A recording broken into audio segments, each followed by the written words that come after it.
Windsor is a vibrant, dynamic community with a wide array of intriguing businesses and interesting people. See what new businesses are coming to town. Hear about restaurants you haven't been to before. Learn the latest tips and tricks of technology. Find out what's happening around town. Get it all here on Windsor Today.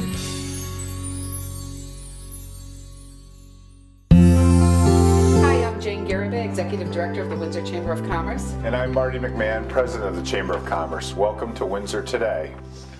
How you doing, Jane? I'm doing fine. As you can tell, I have my little antler ears on for the holiday season. Getting in the spirit, huh? Trying to get into that spirit. It's coming on too quick, as it is for everyone. That's right. You got your shopping done yet? No, and that's why we're here today to talk about First Thursdays. That's right. We're going to have a new program going forward. It's called First Thursdays. And this first one's going to be from 5 to 7. And it's taking place tonight, but in the future, we're going to try to have it be an all-day affair with maybe some special events going on in the evenings. So you'd get the special discounts and everything throughout the day if you wanted to run down on your lunch hour or whatever. That's right. But today is the holiday extravaganza, First Thursday. And the best thing is, every place you go into that's on this list tonight, you get to put your name in for a $250 cash award. Oh, I like cash. I do too. This time of year especially. It'll be real great. So while you're shopping, you're going to get more money. And going forward, the First Thursdays will actually coincide with the concerts on the green. So it'll be a whole day affair. It'll be all day, then 5 to 7 special events, and then you go to the concert on the green. Tonight you get to go to the lighting and the carol sing. Great. So it's good. And First Down Downtown is the partner with the Chamber in doing these events. And we're very lucky that it's presented by Windsor Federal Savings, which helps cover the cost of putting something like this on. Do you want to go over a few of them? Sure. Let's tell some of the folks what's going on. Art and Soul is going to have some refreshments tonight, and they're going to have their Make Your Own Beading station. Yeah. Bart's is having a holiday surprise, so I guess to find out, we're going to have to go down there and see what Don has planned. There's a draw. Bill Silk Jewelers is going to feature their Pandora party. They're going to give away free Pandora beads with every $100 Pandora purchase. I also see they have champagne and strawberries. Oh, I didn't notice that. That's good. That might be a good place to go. And Cutting Edge is a free chair massage, just what you need after a long day's work. But they're also 10% off gift certificates, which people don't usually do, and 20% off all products.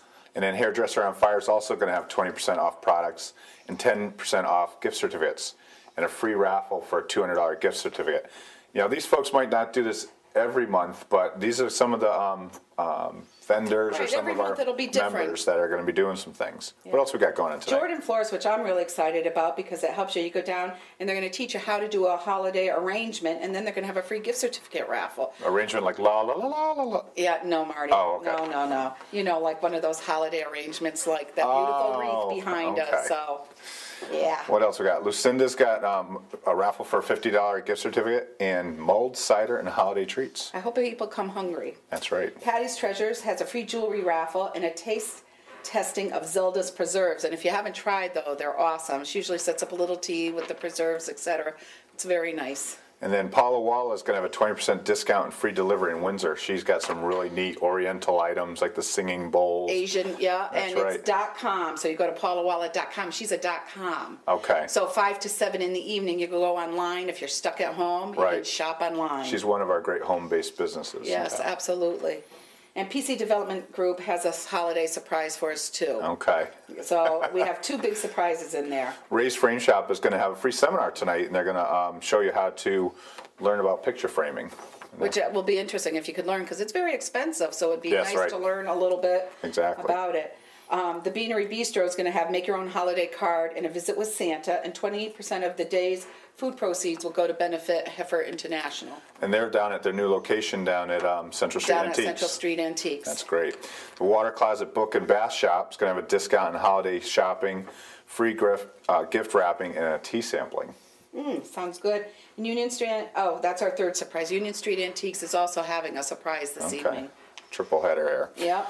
Okay, and we've got the Whistle Stop Cafe is going to have a 10% discount today. Yeah, but for them you have to go to the Art Center at the train station, pick up the coupon. They're partnering. Oh, okay. So that they're sharing. So you go first to the Art Center, pick up your coupon, and then go to Whistle Stop. And everybody knows where the Art Center is, in the Freight House and behind Town Hall. Right, which is really neat. Union Street Tavern is $5 off $25 or more, so take advantage of that special this evening. And then the Windsor Public Library is going to have a movie night. They're going to have The Bishop's Wife starting at 7 o'clock tonight. Yeah, and there's every Thursday night they're going to have a different movie, and we'll be publicizing it and doing. Windsor 75, a portion of their proceeds go to Project Graduation. They're working with the high school group. So if that's your thing, go in, eat dinner. It's wonderful, and you know you're helping a great cause. Now, obviously, when you see this program, you're going to miss this evening's events, but please come out on first Thursday, see what's going on in town during the day, and you can always go to the Windsor Chamber website to get more information on what's happening. Absolutely, and there's special signs out in front of each site. It's a special logo for First Thursdays in Windsor, and you'll see the sites. There's about 18 of them, I believe, around town, and more businesses may jump on board, you know, because I think it's going to really grow and really do well. Excellent. You know, Jane, I think I'm going to go out for a little ride and check some of them out, and how about I meet you over at the Beanery at the end? That sounds great, Marty. That way the public will get to see a couple of what's going to be happening, and I'll see you over there. Excellent. I'm here with Karen Jordan, the owner of Jordan's Florist, who's going to be putting on a demonstration tonight. Karen, tell us what you're going to be doing. Tonight we're going to be doing a holiday arrangement. Right now we're placing all the holiday greens, and we're going to demonstrate a centerpiece, and then if we have time, a boxwood tree. Excellent. And what do you think about doing these first Thursdays? I think it's a great idea. We need people to stay in Windsor, shop in Windsor, and I'm looking forward to the first Thursdays. And you're going to have a raffle tonight as well here? Yes, a gift certificate for something in the gift shop or towards a arrangement or a poinsettia. Well, one thing I want to point out to everybody is you don't have to wait till Thursdays to come look at our local shops, so come see Karen shop anytime. Thank you, Karen. You're welcome. Thank you. Good seeing you. Okay, thank you. Hello there. How you doing? Good to see you. You too. This is Patty Pike from Patty's Treasures, and this shop is just amazing. There's things everywhere, and it's all beautiful stuff. What do you got going on tonight, Patty? Well, we have the first Thursday that we're doing with the Chamber of Commerce, and I just wish it wasn't so cold tonight, but I still, you know, had customers and expect to have some more, and I really like this, and I like that, you know, Windsor pulls for us. That's right. Windsor's a good place to have a business because Chamber is excellent. Well, we try, and I'm really looking forward to the first Thursday. You know, it might take months for people to really realize that's going on, but you know, we're going to have the concerts on the green as part of it. There's going to be movies at the library, and so I'm looking forward to it. And hopefully, you're going to see a lot of new customers and new business. Oh, I hope so. We always look forward to that. Well, that's nice you came, and I'm glad that you started this. Sure, and have a good night. You too. Take care, Patty. Good night. Jane, how you doing? How'd it go? It was awesome. Well, I'm here with Santa today at the Beanery Bistro. We got a bunch of kids in the background waiting to tell them, you know, what they're looking forward for to Christmas. Hi, Santa. How's it going? Great, great. Yeah, is this going to be a great year for the kids? It's definitely going to be a great year for the kids. You got Have they been good kids? All that I see here have. Have you guys been good kids? Yes. How did your other stops go? It was great. There's a lot going on in town, and we're really excited. The retailers are excited about seeing people, and where did you go? Well, we went to Lucinda's, and we went to Patty's Treasures, and we went to Jordan's Florist. Wow, so you've really been out and about. You got to get a lot in 2 hours. And it's tough because I'm going to have to go back now because I saw a lot of stuff I need to buy for gifts. Oh, that's great. Yeah. That's great. There are really a lot of great things. You don't have to go to the mall and the traffic and the madhouse. There's a lot of things right here in Windsor. Exactly. And you can go to the Chamber website at windsorcc.org at any time and see all the shops and restaurants and things to do. That's right. And again, you don't have to wait till Thursdays to go visit these folks. Right. But you can sign up for the newsletter too, which will tell you what's going on every day of the week. Excellent. So that's great. Well, do you want to see? We'll stand back and let some of the kids come and talk to Santa? That's right. And then we'll have a seat. That's great. Where's Santa's elf? Here's Santa's elf. Here's Betty and Santa. And who's going to be the first one to come? Yeah, right here in the red hat. Hey, why don't you please start in the line? Line up behind them.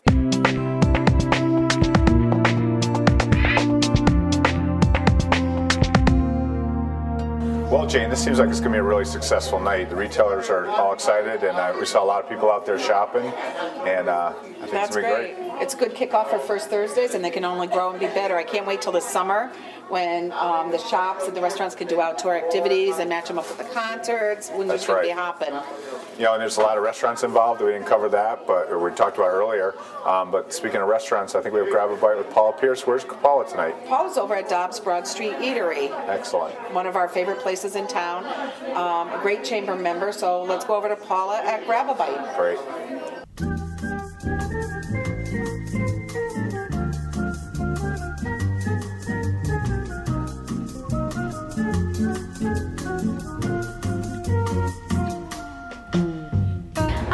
Paula Pierce for Grab a Bite, and I'm here today at Dom's Broad Street Eatery on Broad Street, as you can guess. Dom's is a great place to come for breakfast or lunch. My favorite happens to be the soups. So let's go in and talk to Dom and Gus and see what they can tell us about their great restaurant. I'm inside Dom's now with Dom DeBella, the owner. How you doing, Dom? Good, how are you? Good, thanks for having us in. Yeah, you're welcome. So you've been here, the owner of Dom's, for quite a while now. Yeah, about 6 years, be 6 years, going on 6 years. And this is a breakfast and lunch establishment. Correct. Now, I understand you have loads of specials. Yes, we do. Yeah, we do. What kind of, you have daily specials and then you have weekly specials? Yeah, we have daily specials. Besides, we put out a menu for the following week of what our specials, hot specials, are going to be Monday to Friday. Oh, okay. And so then I know in advance what we're having. That's nice. They can plan their week. They can kind of plan their week. I know you have a lot of regulars that come in, the business crowd at lunchtime and that kind of thing. Yeah. And then your other specials board is the specials you have that day. So you've got quite an assortment every single day. Yes, every day we have a different assortment. Which is wonderful. People must love the variety. Variety's great. People like change. I like it. I'll tell you what I really like, though, are your homemade soups. Oh, thank you very much. So tell me a little bit about that. What kind of variety do you have in your soups? Well, we do, my chef does corn chowder, and we do our own clam chowder, vegetable soup. Stuffed cabbage soup. Stuffed cabbage soup. My favorite. Yeah, stuffed cabbage soup. We do sausage tortellini. We do pasta fagioli. I love soup. Which is nice. Yeah, me too. I love your soup. Yeah. In particular. Yeah, we'll be getting into beef stews now. For the heartier soups. fall and winter. For the fall and the winter. Yeah. And you also do, as I understand, takeout. You prepare meals ahead of time for people? Ahead of time, yeah, to take out. Yeah, we do takeout business. That sounds great. So I can order a big pan of tortellini or something. And, sure, yeah. And I can bring it home and tell my husband I made it myself. Oh, yeah. Buy the quart if you want, or however you want it. Sounds good to me. Yeah. So that's takeout business. Anything other, any special things that you'd like to mention to the people at home? Yeah, we do some light catering. You know, we do some light catering. Parties, holiday seasons are coming. Yeah. You know, pans of different types of food if they want it. When I come here pretty frequently, and you have breakfast all day on, is it Saturday? We have breakfast all day on Saturday, and we have breakfast only on Sundays. Okay, till and that's 1 o'clock. Oh, till 1. Till 1 o'clock. Okay. Yeah. Breakfast is another favorite for me. Yeah. Great. All right. Well, thanks, Dom. May I speak to Gus for a little while? Sure, you have your executive chef. Chef and manager. Yeah. Let's say a few words with Gus. Right. I'd like to hear about the recipes and everything. All right. Great. Thanks, great. Dom. Thank you. I'm here now with Gus Morales, the executive chef here at Dom's. Hi, Gus. Thanks for coming over. Thank you. Thank you for having us. As I was mentioning to Dom, I love so many of your soups. Can you give me some idea of what kind of creativity goes into making those soups? Well, we try all our soups. They're homemade. We do it from scratch. You know, and we try to create soups like you don't find, and a little different. A little different. You know, like you mentioned the stuffed cabbage. I do stuffed peppers, which actually was like an experiment. You know, I said I wonder how this will taste in the soup. And you try it out. Right. We tried it out, and it was like a huge hit with the customers. You know, and I tried out bacon cheeseburger, just soup. Bacon cheeseburger soup. You know, which sounds, but then everybody loved it. So. You know, it's one of our biggest sellers is the soups because they're homemade and they're hearty soups, and we got so many different kinds of soup that I actually have a problem because I get customers calling me, when are you having this one, when are you having that one, when are you having this one, and I try to accommodate everybody. Accommodate everybody, but I can't because it's, you know, we do about 30, maybe 35 different soups. Oh my gosh! And every day you have a couple available? Or? We have at least 2 soups every day. Okay. We try to have like a cream soup, something with cream, and a regular soup with a broth. A broth soup. Yes. Great. Well, like I said, I'm a big fan of your soups.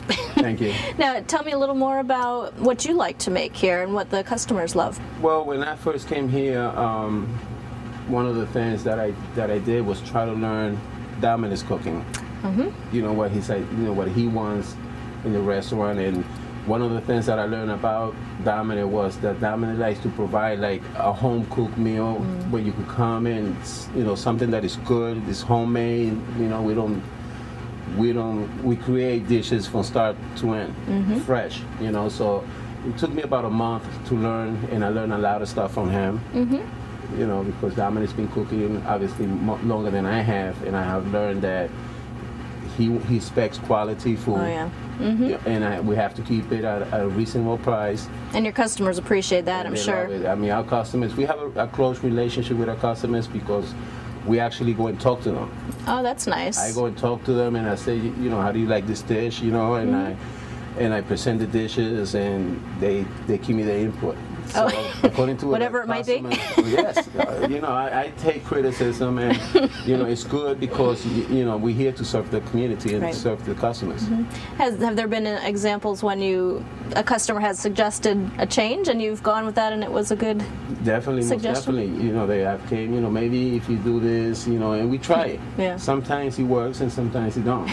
But you know, I like the fact that you're open to that kind of thing, that you experiment with recipes. Well, I like to get the customers' input, and I try my best, like on a daily basis, to go to the tables and introduce myself and talk to the customers and see how do you like this meal, and customers are honest. Kind of yeah, I bet they are. Customers are very honest. It's kind of an interactive restaurant. Right. Well, you know, we try. Like I say, you know, we try to please them. You know, I mean, I love, something Dominic and I have in common is that we love to cook. I mean, cooking, if it's not in your heart, you know, you're doing it for a paycheck, you're not gonna last. If you're doing it day to day like I do, that I don't really do at all, then it doesn't work out very well. Right. You have to have it in your heart. You have to love to cook. And I stand there and I look at the customers, and that's my reward when I see the customers really enjoying the meal. You know, that makes me happy. That's great. Yeah. That's great. Well, thanks so much, Gus, for having us in. It's been really enlightening to learn all about the restaurant. It's been a pleasure. Thank you.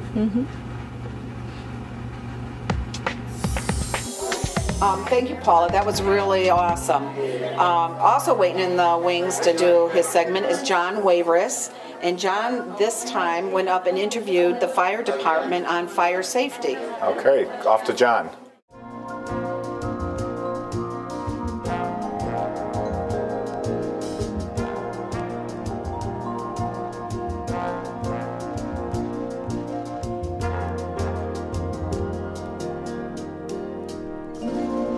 Wayne's World. Wayne's Exactly. World. That's what I was thinking. Party on.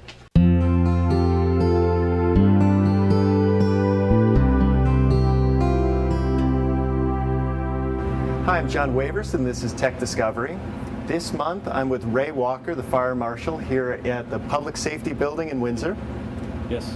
Ray, nice to see you. Nice to meet you. So I want to talk to you about fire safety and a little bit about the fire department. Sure. You mentioned there's more than one in town? There's one town organized fire department, but it's located in 5 stations throughout town.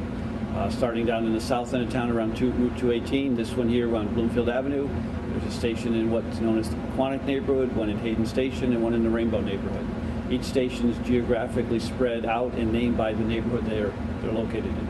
Oh, it makes sense. Yeah. Now, it's the holiday season right now.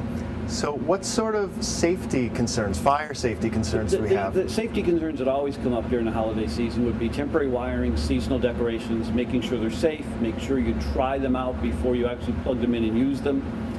Make sure they're not overheating, any controllers or transformers or voltage regulators, the bulbs themselves. Use only UL listed products that have not been doctored up or adapted or homemade repairs, because that could create a short, could create a grounding problem, could cause overheating. So we have those type of decoration, holiday-ish things. Also, people sometimes with decorations get carried away and can actually obstruct their exit. You know, the Christmas tree or the holiday decorations or even a holiday table of a gathering of family and friends for a religious observance or a social observance. You have extra people show up, well, you know, we'll just put a card table in the hallway. We'll just put a card table by the kitchen door. And pretty soon you've taken away one of the two ways out of the house and not realizing it. Right. Those types of issues can occur easily. Oh, I can imagine if you're staying at a relative's house. If you're visiting, you know, then there's always the issue if someone has company and they say, oh, come on, stay, let's watch a family movie, let's have late night snacks, whatever the reason is. And people say, oh, it's a long drive, maybe the weather turns bad, they decide to stay overnight. Or you bring kids and it's sort of a camp out at grandma or grandpa's or aunts or uncles. And, you know, be very cautious we don't end up putting people sleeping in rooms that aren't really appropriate for sleeping, basements, cellars without the appropriate way out. Convert a room into sleeping without a smoke detector. If you think you're going to do that, a smoke detector is a $10 item in a hardware store or department store. You could buy an extra one and put it up in the room even for that holiday duration or that overnight stay with the kids. So at least they have the value of the smoke detector if something goes wrong. Make sure also people know how to get out of your house. Right, that makes sense. And the same thing if you go to a business for some kind of holiday function or holiday gathering, take a look around. Know the ways out. Don't just assume that the front door, the way you came in, is the way that will be available during a fire. It's a strange place, strange restaurants, maybe even a strange business setting, a hotel lobby or a vestibule, somewhere you're not familiar with. Make sure you know the way out. Yeah. And know both the primary and the secondary. Okay. Now, you mentioned candles and holiday lighting. Any recommendations for Christmas trees? And never use open flames near a live tree. If it's an artificial tree, make sure that it's a flame-resistant, fire-resistant tree, and that it has fire-resistant decorations before you bring any kind of open flame or heat source near it. A lot of people say, well, it's not a live tree, it's artificial, it must be okay, and the tree is fine, but then it's completely covered with flammable decorations. And of course, seasonal candles and things like that, never leave them in a room unattended. Make sure they're on a good, solid, non-combustible base, somewhere where they're not going to get tipped over or bumped easily by kids, by pets running around, scurrying around, or by people serving food. Or, you know, if you got a buffet table or a kitchen counter and you want a candle for fragrance or aroma, make sure it's not where it's going to get hit by a platter of food or by a pile of dirty dishes. And if you leave the room, put the candle out. Oh, that makes sense. Never leave it unattended. What do you think? Now, this is a technology segment. What do you think about the new battery-powered LED Christmas lights? Probably the saving and the safety factor would be, of course, if you've reduced the voltage, it's low voltage, you've reduced the electrical shorting risks, you've reduced the risk of overloaded circuits, people putting, you know, 6 strings of lights together, even though the manufacturer used to say put no more than, and often it was 2 or 3 together in a row. So you've saved on that, you've saved on the heat source of the bulb. You still want to be careful with things like the battery, make sure the polarity is correct, make sure it's installed correctly. You don't want it failing, you don't want somebody trying to tinker with it or try to fix it when it's simply an on-off issue or the battery's in backwards. And somebody thinks, and also you certainly want to make sure you didn't somehow mix it with a plug-in set. Oh my God. And somehow think, oh, I can connect these together or something. Right. You might be careful with that. That makes sense. I have one other question. I'm curious about the fire hydrants out there, fire plugs you call them. Why don't they freeze in the wintertime? They are called a dry barrel hydrant. The water is about 54 or so inches down in the ground. And what there is a long operating stem or rod that when you operate the top of the hydrant, actually turns that entire distance down and raises or closes the gate valve to allow the water to rise up and fill the barrel of the hydrant. When the hydrant's closed, it will self-drain itself back into the ground. Now there are some in Windsor where the hydrant will not drain because of a high water table.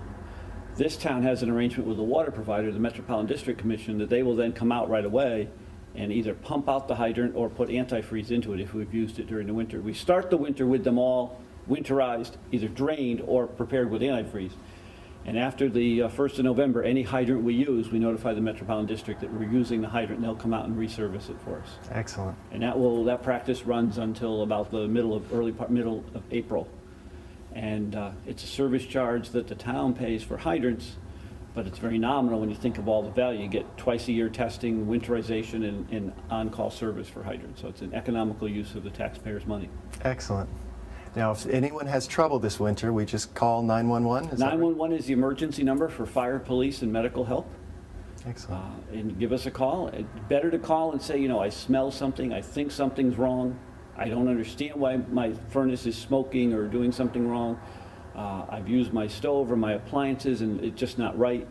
much better to give a call then than to wait and spend time trying to figure it out and then have the fire gain headway and gain control of a house or a room.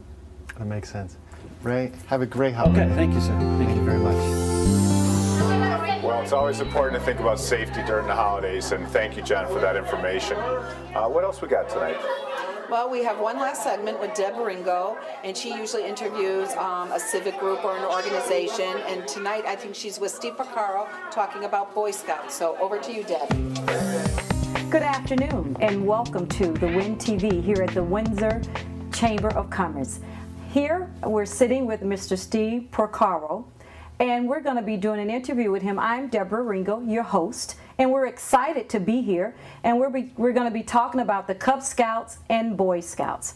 Welcome, Steve. Welcome. A pleasure to be in your presence, and it's a pleasure to sit here and be a part of Windsor. Amen. You know, to talk about what they're doing as far as the Cub Scouts and the Boy Scouts, and we just want to know, what is your position with the Cub Scouts and the Boy Scouts? Excellent. Well, I have two positions. I work with the Boy Scouts as an assistant scout master, and I also work with the Cub Scouts as a Cub master.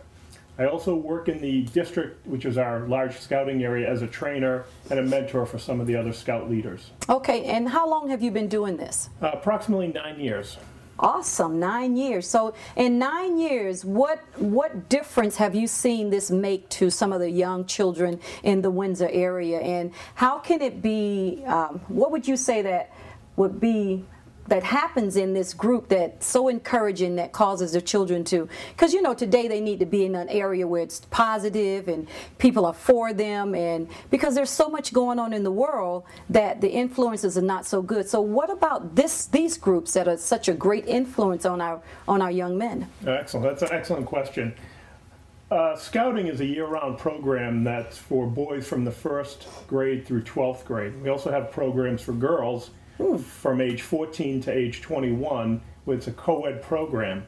But because it's a year-round program and it offers many levels of involvement, it's a family-run program where it's not only the boys, but also the whole family can be involved. Okay. Some of the methods that we use in Cub Scouting and Boy Scouting is that we work with the boys to foster team fellowship, teamwork, leadership, conflict resolution in a non-competitive way. Okay. And again, because it's a year-round program, we're not forced to do everything in a 6 or an 8 week period like some of the other programs. Okay.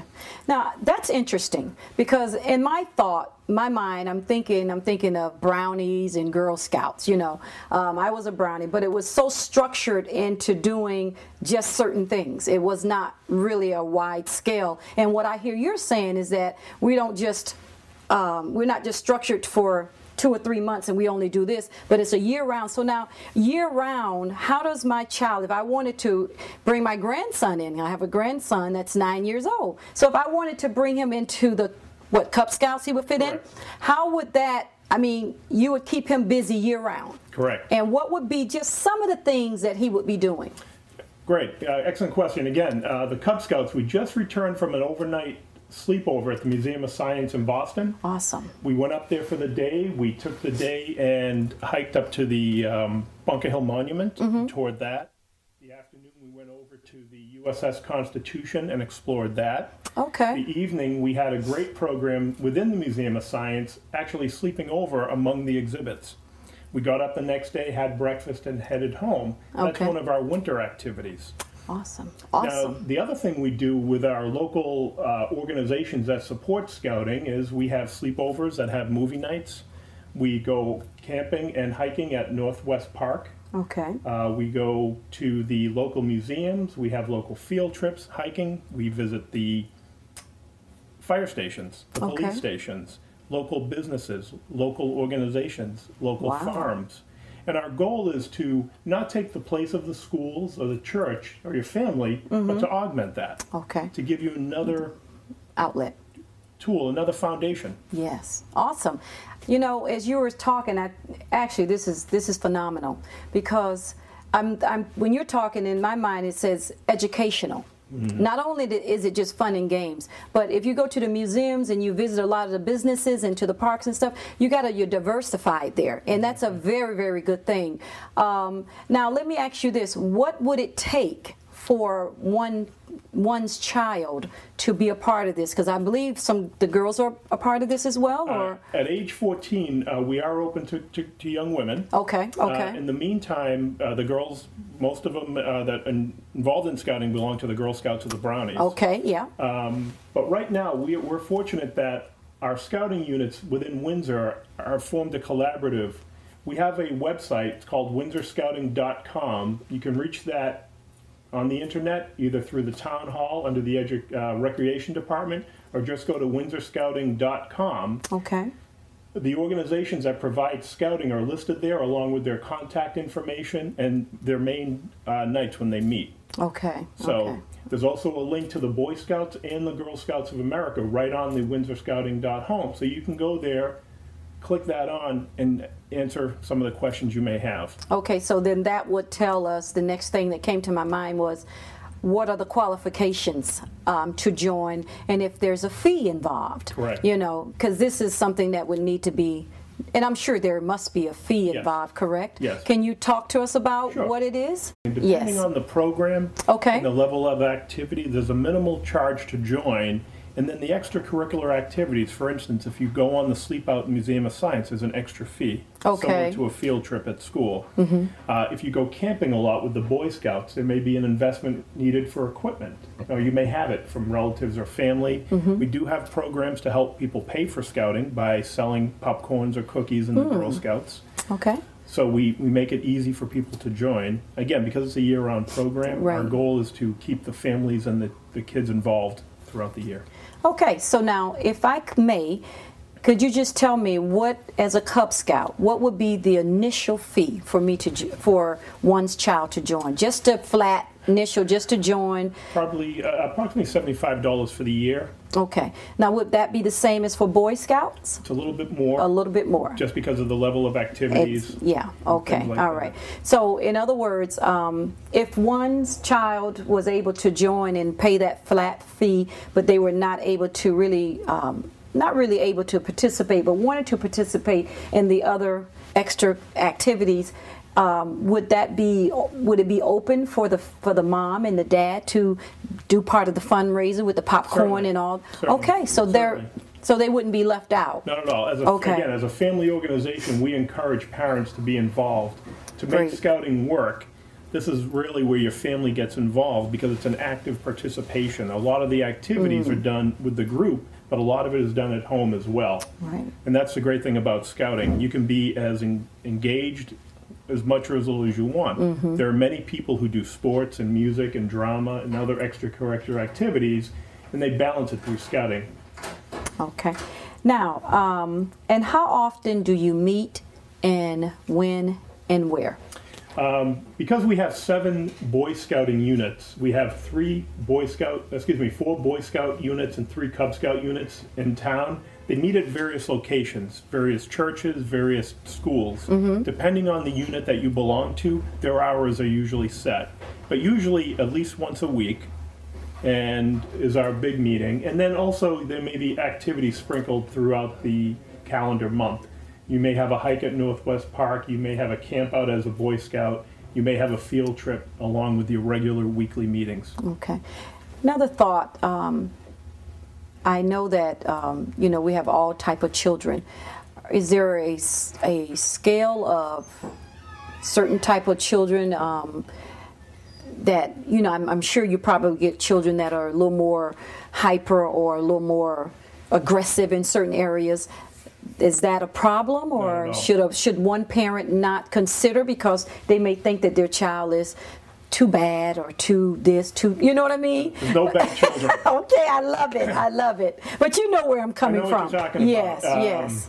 Scouting is open to children of all levels of activity, physical as well as mental. We can make adjustments in any of our programs. Okay. Because it's a non-competitive type of program, our goal is for everybody to participate and be successful. Through our work with the children, our goal is to help prepare them as they move forward in life. By helping them become good young people, we start with the foundation. Right. Again, we're going back to some of the goals and principles: citizenship, physical fitness, and we want to make sure that everybody can contribute in some way. Good. That is awesome to know. So we want the Windsor families to know that there's no bad children. So don't hold your child back because you may see him quite active or whatever, but the Boy Scout and Cub Scouts welcomes them. So right now we want Steve to just sum everything up for us, and we have enjoyed having you, and it's been an awesome, awesome interview, and we're looking for our community to be the best that it can be. Well, thank you. And the last parting thought, you only have a short time to make a difference in your child's life, from basically the age of 7 to 14 before they start pulling away. Spend that time with your child. Let them explore, let them grow and develop, and do it with a group of friends, with people that have the common values and interests. So go to windsorscouting.com, get a little bit more information, and feel free to stop by any scouting unit in town. Thank you. Thank you, Deb. That was great, and it's great to learn more about the Boy Scouts. They do so much, and it's a great thing for kids to be able to participate in. I know we say this a lot, but remember, you can get information on anything on the program tonight at windsorcc.org. Have a great day. Right, you can actually watch Windsor Today all over again. That's right. At your convenience. On YouTube. That's right, off the Chamber's website. Excellent. So happy holidays, and look forward to seeing you next month. Next month on Thursday.